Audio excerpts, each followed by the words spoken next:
the fairer sex have been called a lot of things over the last 100 years. Ladies, dames, broads, chicks. But I prefer gals. Gals are the type who can powder their nose as they kick a few butts. Janes who ain't afraid to pull up their sleeves, dive in, and break a few nails to get the job done right. This is our story, and I'm sticking to it.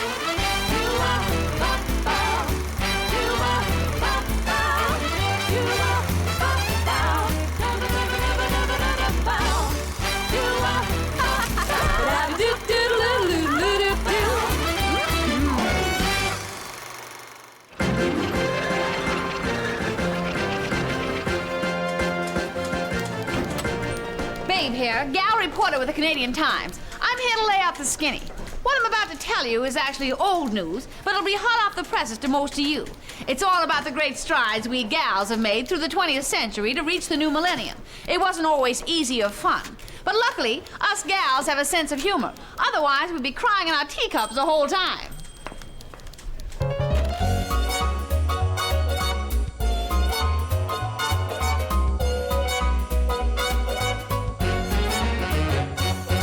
Suffrage. That's how Canadian women started the 20th century. Sounds like a whole lot of suffering, which is exactly what we did until we won the right to vote. So what's all the fuss about voting? These days, some folks think voting's a pain in the neck. They can't get all worked up over choosing one knucklehead over another. But not being able to vote, we weren't even persons in the legal sense of the word. That meant us Janes had no say in how the country was run or what the rules were. In fact, the only property a gal could own were the pair of shoes she stood up in and a handbag to match.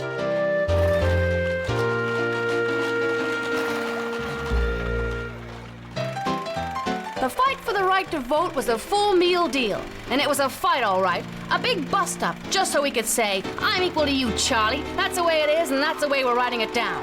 And it was worth all the pain and suffrage it took.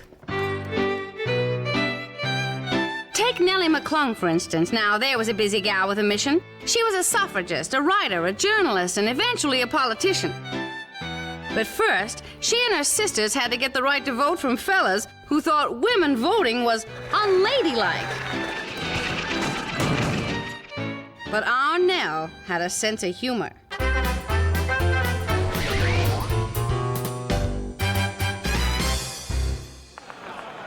We have brought you hundreds of signed petitions by Manitoba men demanding that we be treated equally to women. We demand the vote. Now, gentlemen, control yourself.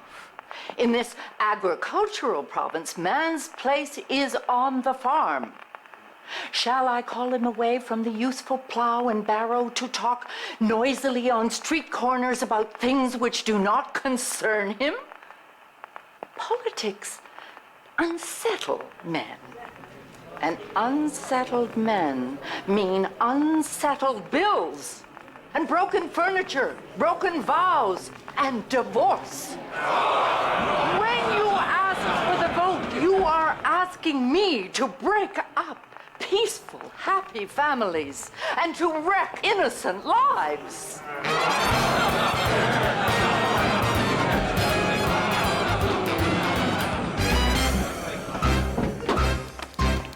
You really knocked him dead with that skit, Nell. And I'm here to thank you for the swell fight you put up for all of us. Why, thank you, Miss... Babe to you. Let's just say I'm the reporter of things to come, and I'm here to take you on a short jaunt through the 20th century. After all, you worked so hard for women's rights, I thought you should know how it all turned out.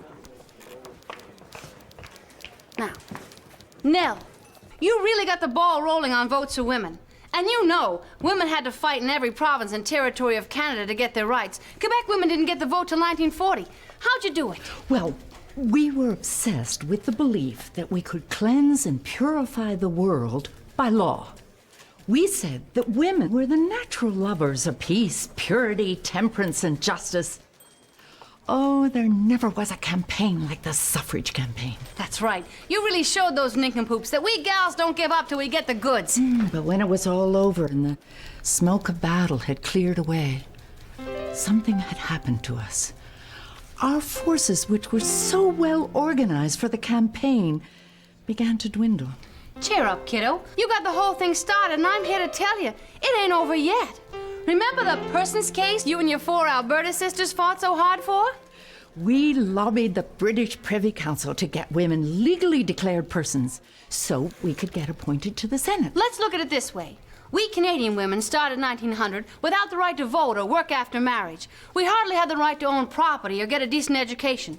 And here we are at the end of the century, and we've had a woman prime minister and even sent women into space. Really?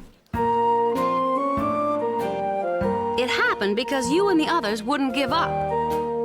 You did what only gals can do. You all worked together to push for your fair share of the pie, and you had the right recipe. I want to show you something I've been working on now. That's you, Nellie. And Henrietta, Louise, Irene, and Emily, part of the first wave of Canadian feminism. And today we have this gorgeous monument of you gals right up on the hill in Ottawa next to the boys. 'Cause you told it like it was, and no baloney. Oh, well, we weren't alone, babe. Don't forget about Agnes.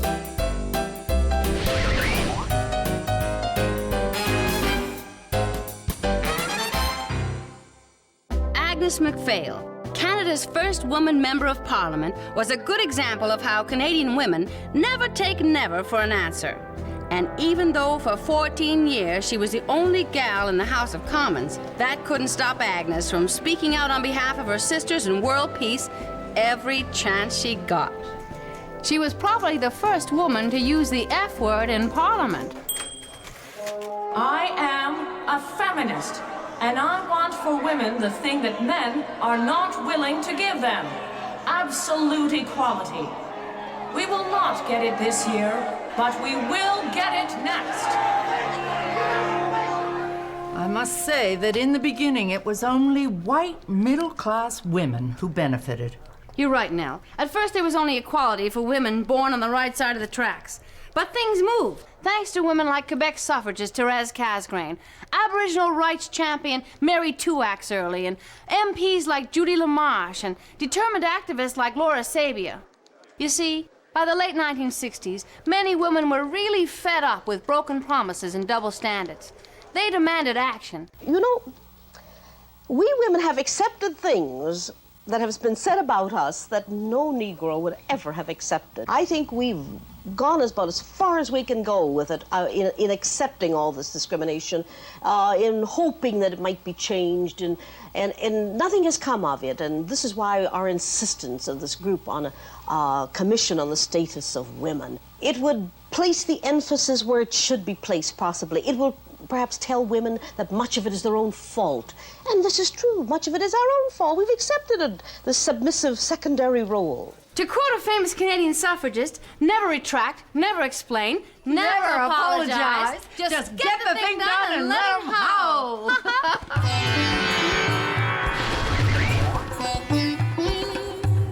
There will be a great many things to be investigated, including the legal position of women in various aspects of life, to make sure that they are equal legally and in every other respect with men. I think that Mr. Pearson, who created the commission, did it to buy peace, and that the guys in cabinet, which means everybody except Judy LaMarche, didn't want to be bothered with that. It would kind of keep us busy, and that was it. The Royal Commission on the Status of Women traveled all over Canada asking gals what they wanted. I'm as well qualified as any man in my area, and I will never hold the top position because I'm a woman. I am not permitted to get a library card in my own name. It is an unwritten law that no man working for the provincial government take part in politics. And this unwritten law is unfortunately extended to his spouse. We submit that it costs both sexes an equal amount for the necessities of life, such as rent, food, and clothing, and therefore the basic living wage should be equal. The commission was chaired by Florence Bird, a well-respected journalist who had no intention of wasting her time working on recommendations that were going nowhere. And it is our earnest wish that we will be able to help women to have equal opportunity in all aspects of Canadian life, and to do what we can to bring about a society in which there will be justice for all. There you go, Nell. The Royal Commission on the Status of Women report. Oh, my goodness. After 4 years of really getting busy, Florence Bird and her committee came up with 167 recommendations for action. The boys thanked them, patted them on their collective heads, and hoped they would just scurry back to their kitchens. But by this time, many women had already had a taste for the rest of the house. Some had even wandered out beyond the backyard. Why don't you have a read, Nell? Put your feet up.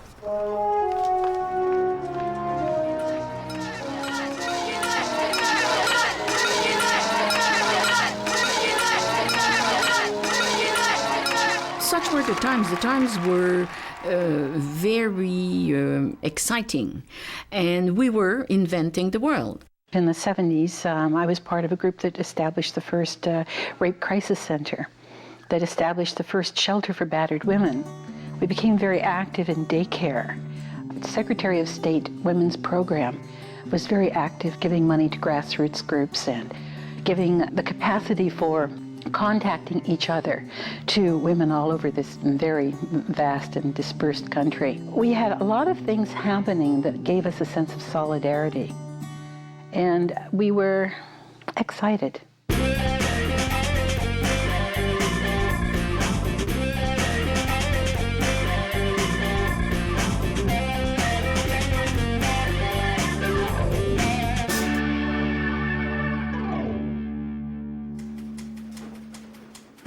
What's up? Oh, see, that's what keeps happening to us. We're just about to get the goodies and pow, we hit a wall.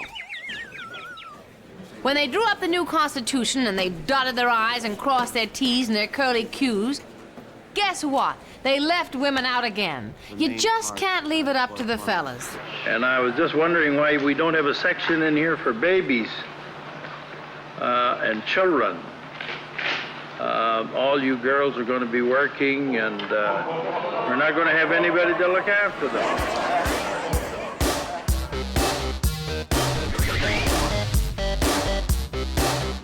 The struggle to bring home the Canadian Constitution was just another one of those walls. We almost lost what we gained and became unpersons again. But thanks to smart women lawyers and bureaucrats and activists, they caught that flaw before it became law. And women from all over Canada rallied to change the wording and add Clause 28. Canadian women just got together to fight for their equal rights again. So farewell to patriarchy, that old male caste. Oh, don't let the changes get you overwrought.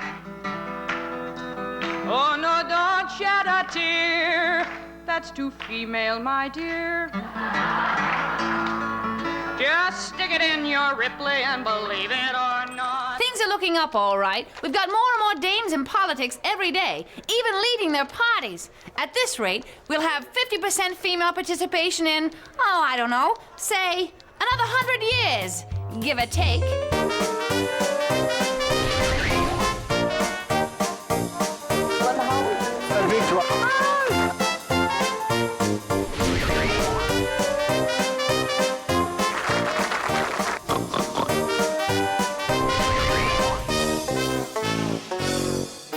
Gee, I'm glad I didn't sell my car. All right, quit giggling. Maybe she wasn't in there long enough to say, bring round the car, Jeeves, but you get the picture. We're leaving this century with a lot more power than we came in with. And we may not be there yet, but at least we know the way.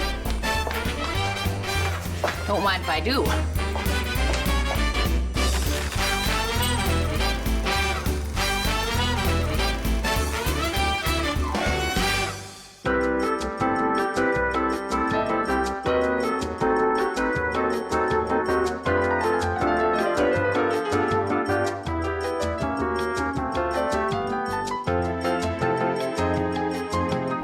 To sex, our bodies, and fashion in the 20th century, we gals have really had a wild ride.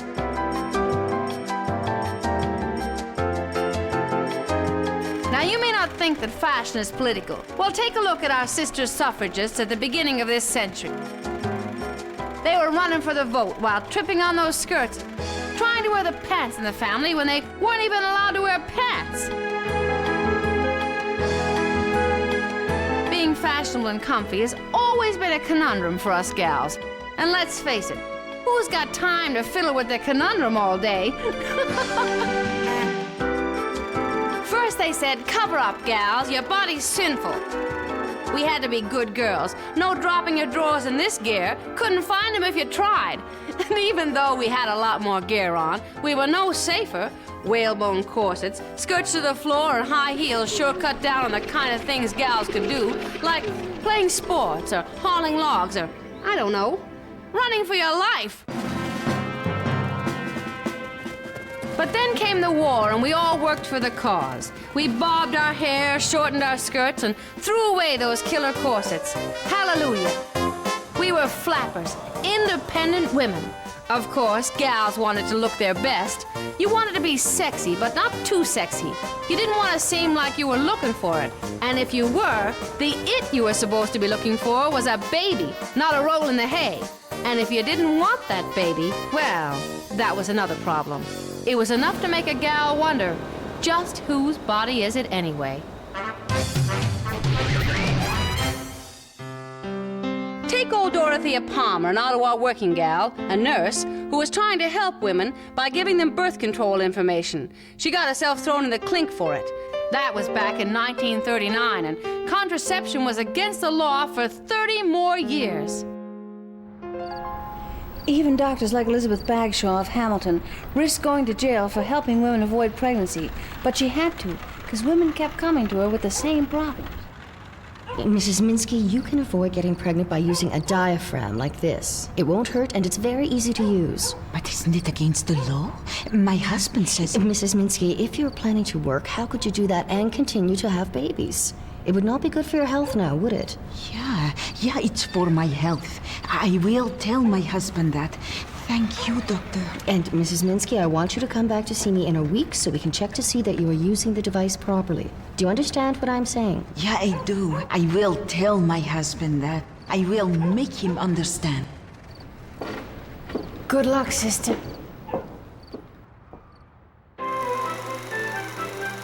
Here is a diagram of the fully developed female reproductive mechanism. The ovaries are female sex glands in which the reproductive eggs, or ova, are developed. So, for more than half of the 20th century, it was illegal to even teach girls and women how their bodies function or how babies are made. Here I am, I'm pregnant, and what do I do now? So the first thing I did, of course, was tell the father, who wasn't overly overjoyed. So I started to look around for my other options. I mean, one was to get married. Well, we ruled that one out. Second one was to stay in the armed forces. You ruled that one out real quick. And the third was to have an abortion. I could not get any information on how to do that. And of course, when it gets to a certain point, then you're past that stage. There was a lot of pressure by the Children's Aid to give up your baby. And anybody who comes from that age can go back to that. And I had already signed the papers to have her adopted out. And I'll never forget that feeling because I never saw her, like, after she was born. I just had her. They took her away. And then I got on the train and I drove all the way home. But I got off the train and the first thing my father said to me, well, where's the friggin' baby? And I said, but Daddy, geez, you gave me such a hassle. And he said, well, if there's no baby, he said, there's no room for you. Of course, sex happened whether we learned about it or not. In the 60s, we got the pill and the sexual revolution.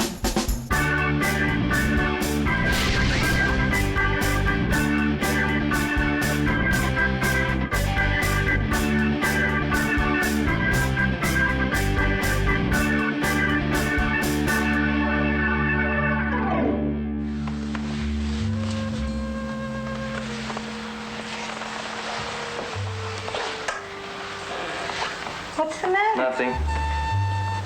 Well, what is it? Nothing. What did I do? Tell me. You really don't understand, do you? You don't understand. No, I don't. How many goddamn times have I told you not to wear pants? Oh. Well, I'm sorry. I have to wear them to work. In the window. Look, Madeline, it's not just a question of wearing pants or whether or not you wear underwear. It's not that easy. It's a question of barriers, of impediments, of things getting in the way. When I want to give myself to you, I want you to be ready to receive me. And vice versa. That means being open, accessible all the time. When I want you, those goddamn pants get in the way. Sexual liberation meant never being able to say no to the fellas. So some gals started talking about it, getting together in what they called consciousness-raising groups. They talked about lots of stuff that they never talked about when the fellas were around, and they found they weren't alone. Lots of sharing happened. Women's health books like Our Bodies, Ourselves were passed around, and they talked about SEX and CHOICE. They learned a new mantra, no means no, and they took it to the streets.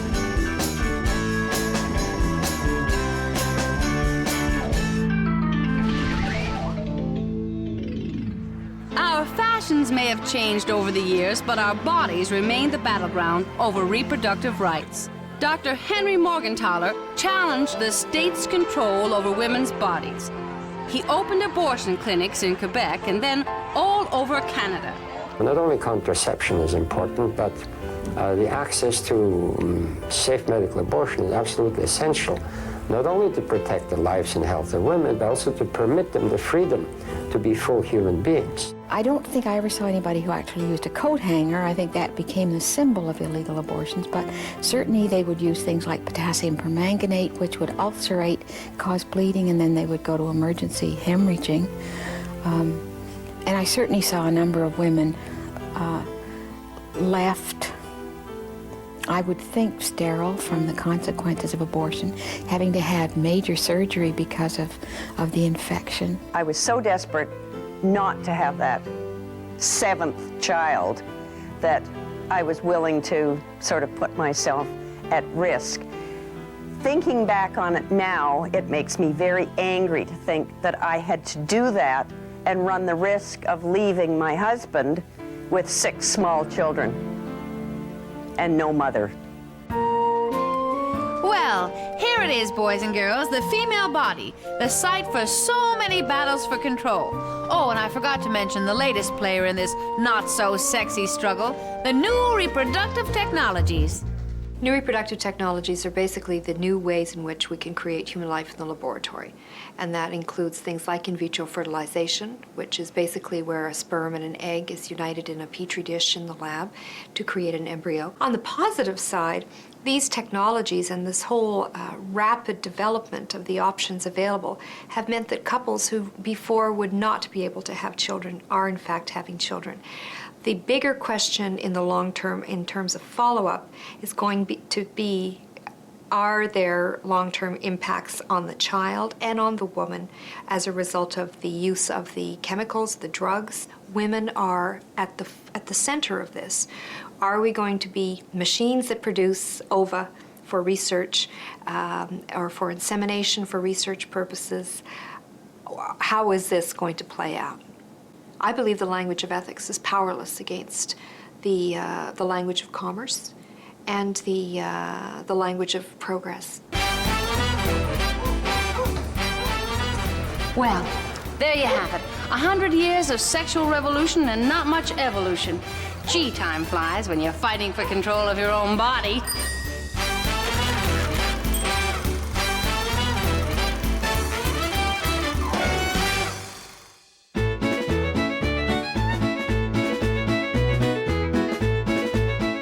About families, they never are what they used to be, and then they're never the same. From Scottish clans to native tribes and church-blessed country families that go on for days, blended, broken, alternative, dysfunctional, no matter what kind of family you're from, it's always a safe bet to sock away a little dough for therapy.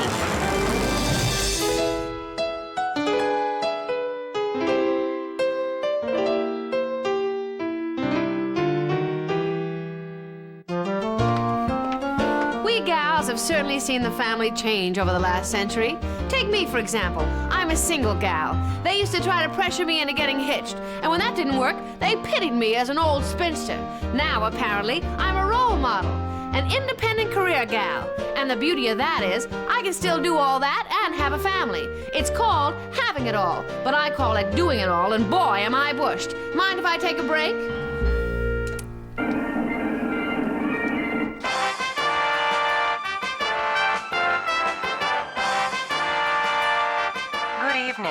What does the word family mean to you? The family is as diverse as its members. On tonight's Women Alive show, we're going to take a look at the family and some of the many ways it's evolved over the last 100 years through the lives of 4 very diverse women. My idea of family is ideally the extended family, where you have the uncles and the aunts and the cousins and everyone to participate. I grew up in Norborough and Seward Island on a farm. We had 140 acres in Norborough. My parents and my 3 sisters lived in one half of a big square house, and my grandparents lived in the other part. This led to a very strong attachment to my grandparents. We had a number of chores that were routine, of course, like carrying in wood and probably filling the tank with water from the pump. We went to a one-room school. There were children in 10 grades in that school. It was grades 1 to 10.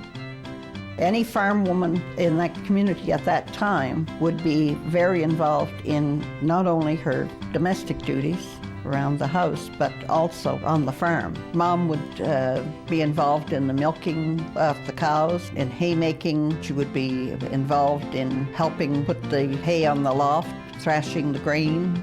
We'd all be involved. Meals had to be prepared for the people who were in the field. You might have probably 10 or 12 people picking potatoes who would be dependent on the table that was provided by my mother and by my sisters and I. The household duties and the farm duties were integrated. It was a matter of everybody working together on the farm.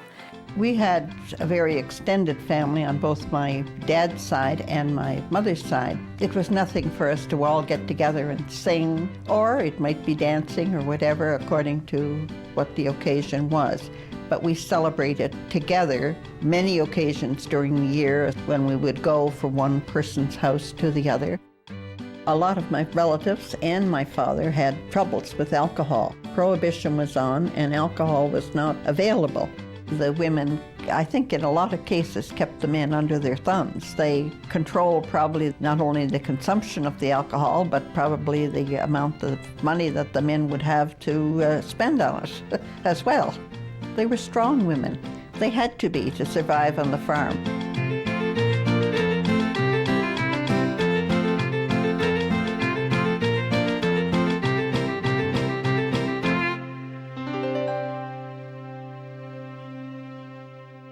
When you're growing up, no one tells you about abuse of men. No one tells you the signs and the symptoms to look out for. It was the typical small-town male, where you grew up, you got married, and you worked on the railroad, or you were a miner, or, you had children, and that's life. I wasn't happy with being dominated and controlled, and the lack of freedom, and you feel trapped and you feel like your life is going nowhere. There was several different types of abuse, mainly emotional and mental. Financial was one of the other ones. There was physical abuse, and it was everything wrapped up into one. It was totally unheard of to separate and leave your husband and move on to a different life and move out of that town. Because to them, that was it. That was life. I've enjoyed my independence. I've enjoyed the fact that I can make my own choices and I can get up and go. And there isn't somebody saying, "Where are you going? Why are you doing that? Why are you spending $5? Children always want the fancy shoes, the nice bike. And so it's been a lesson for them to learn how to adapt to not having the money. The budgeting part, the time management has been a big part, and juggling work, a university, and 2 children.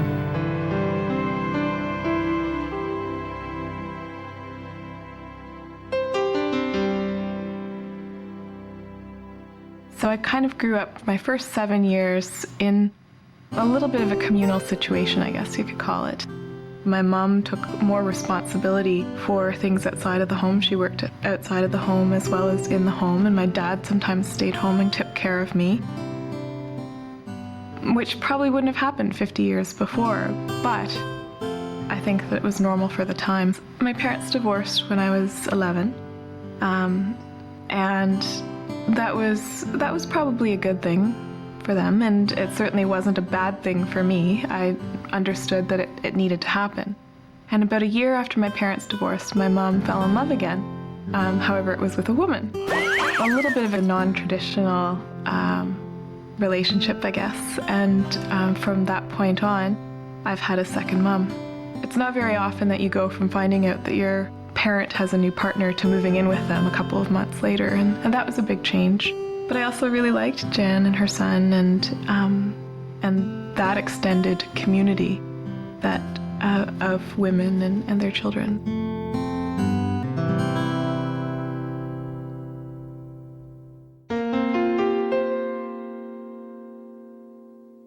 Because I work as an independent producer, my time can be more flexible. My partner's running a business, and it requires that he spends oftentimes much longer hours at the office.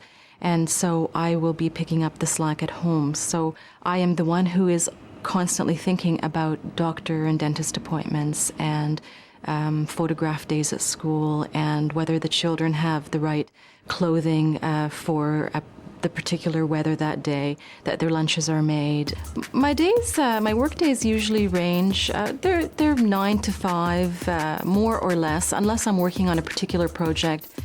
With the business that I work in, oftentimes projects will require that I work 10 or 12 or 14-hour days for very intense periods of time, and then it will revert back to a regular day. So my work days can really fluctuate, but on average they're a 9 to 5 day, and at the end of that day I'm rushing home. My partner usually will pick up the children from daycare and get them home and sort of get them started on the evening routine. I'll run in and catch up and pick up the slack where possible. One of us is making dinner, the other one is getting them ready for homework or bath time. And it's pretty much nonstop, and the window of time with the children from the time we get home to before they go to bed is a very tiny window. There's usually homework to be done. If we're lucky, we'll have 10 minutes of quality time with them where there's play or reading, and that's hard. That's hard on them, and it's hard on us.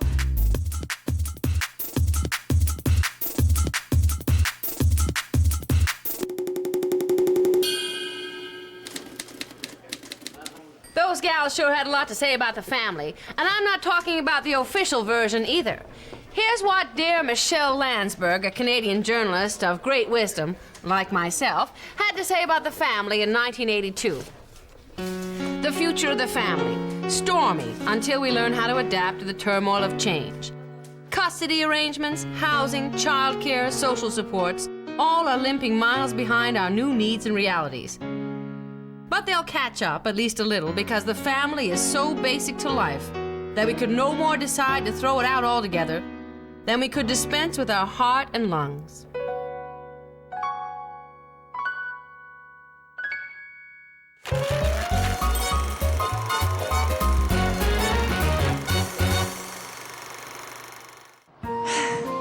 Women's work is never done, even when the boys are having fun. Sure, women worked. Women have always worked. Why, it's standard issue for a woman to have more balls in the air than all the fellas on the hill combined.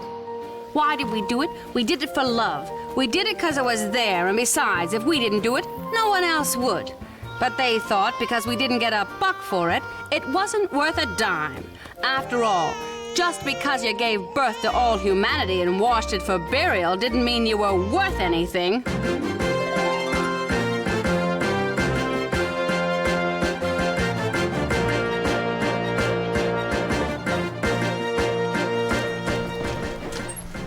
Let's talk about work. Real W-O-R-K. I'm not just a reporter, I'm a wisecracking, tough-talking gal reporter, and there's a world of difference. I had to be twice as wisecracking and 10 times as tough as the fellas to even get a look into this caper, and I had to be part Marine and part Mata Hari to land the job, and I'm still trying to make editor. But my job is a cakewalk compared to what some of these sisters went through. By 1901, women were still only 13% of the paid workforce. Emphasis on the paid, sister. I can't stress that paycheck enough. If it was dirty work, us gals were sure to get it. You get the picture. Even if one of our gals did snag a few advanced ABCs and become, say, I don't know, a teacher.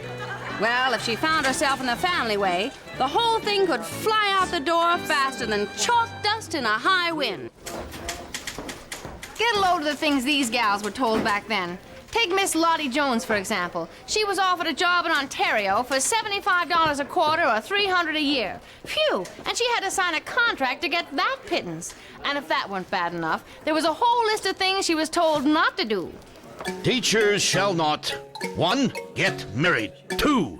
Smoke cigarettes or drink beer or whiskey. 3. Loiter in an ice cream parlor. Jeez Louise, what did they think she was gonna do? Give the school a bad name for enjoying a Neapolitan cone? Teaching was a calling in those days. The people who went into the teaching, for the most part, loved children and liked to work with them and wanted to do something that was worthwhile. You could be a teacher, you could be a nurse, or you could be a secretary. And apart from that, it was very unusual for women to do other things. There were no women doctors or lawyers in those days at all. You were expected to always have good deportment and never do anything that was the least bit out of line. In the little rural school where I taught, very few of the women ever went on to any higher education, but the boys did. Of that first little class that I had at SS number 2 Malden, one of them became a doctor, one of them became a noted scientist, and so, you know, the boys seemed to be able to go on and get higher education, but all of the girls in that school just married and had their own families, and that was what you did in those days, particularly in the country. But most families considered it more important to educate the boys than the girls. Even when gals managed to work their way out of the pink ghetto, get a good education, and get a job in one of the male professions, they still faced another kind of pinkness.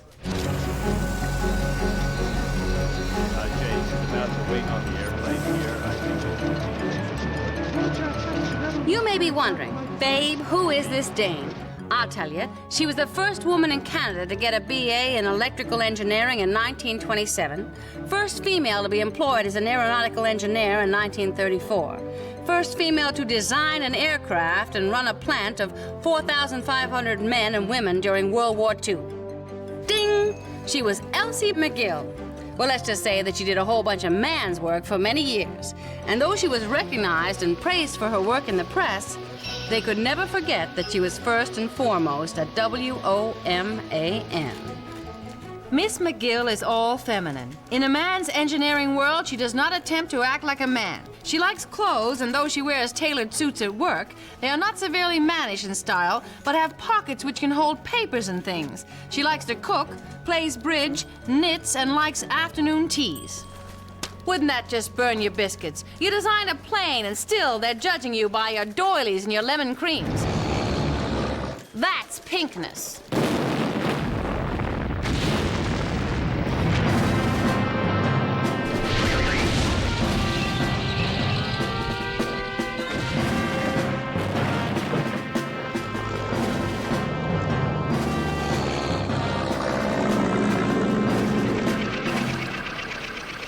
Dig this turnaround, folks. Before World Wars I and II, people of the fairer persuasion were considered too stupid or too delicate to have a job that paid real money. Then, hey, Joe, what do you know? The boys are off to war, they dig down in the cushions of the couch and come up with some real dough for daycare, and suddenly gals are out in droves in pants and rivet guns, and we're heroes. Ain't it the truth? If you want a job done right, you better call a woman. Hold on.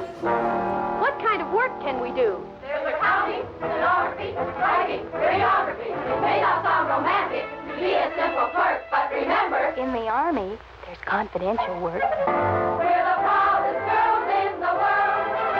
We're in this battle to help our men. Come and join all of us fighting. The Johnny will come marching home again to the proudest girls in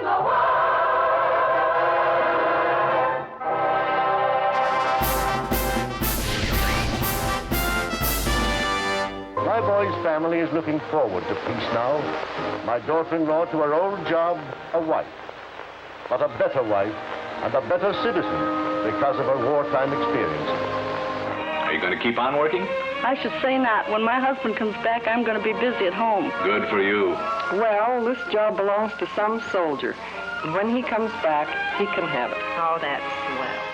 And after the guys got all the good jobs, we got the leftovers. And believe you me, it was no picnic. You know what I'm talking about. Sweatshops, the needle trade, the typing pool. Come on in, the water's terrible.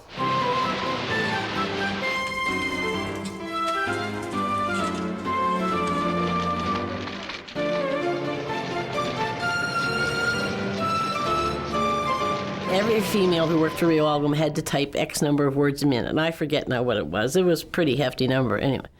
So they came to me and said, you have to show up for your typing test. And I'm going, say what?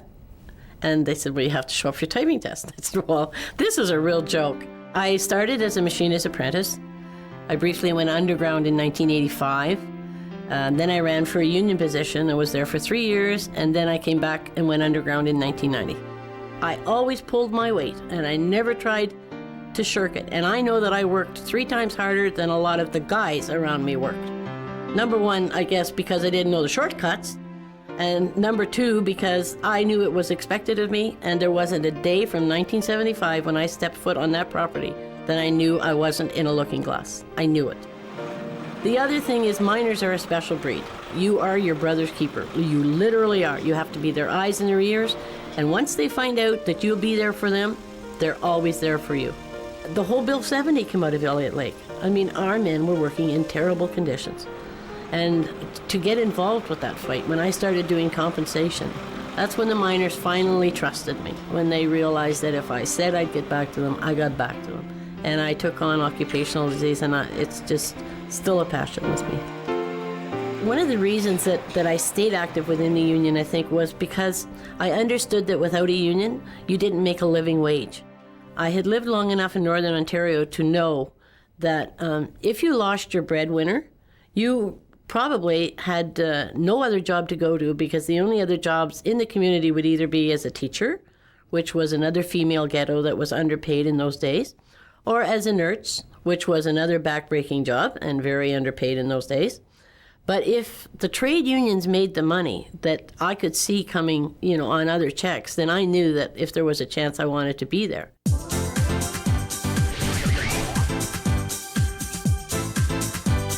We finally made it. In 1984, gals got equal pay for work of equal value. We couldn't wait to get our hands on that extra $5. But what do you figure happened when it came time to cut the check?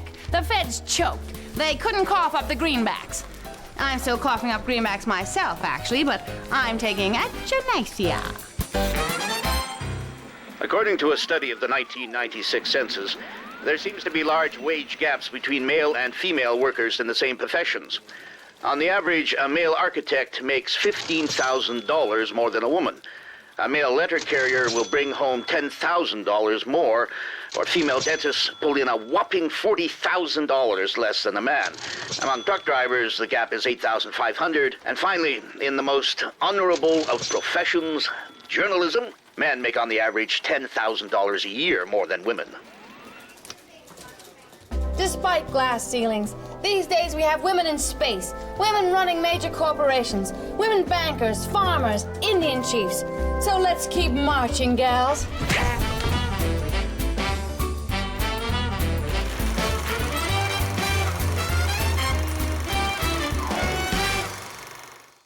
We gals started the 20th century without the right to... We fought for and run the... Okay, so don't stop fighting, because the whole story ain't been told yet. Is that what I say?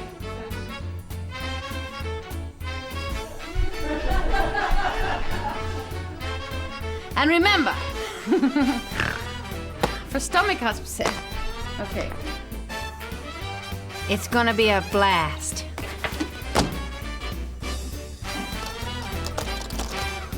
Ching. Ching.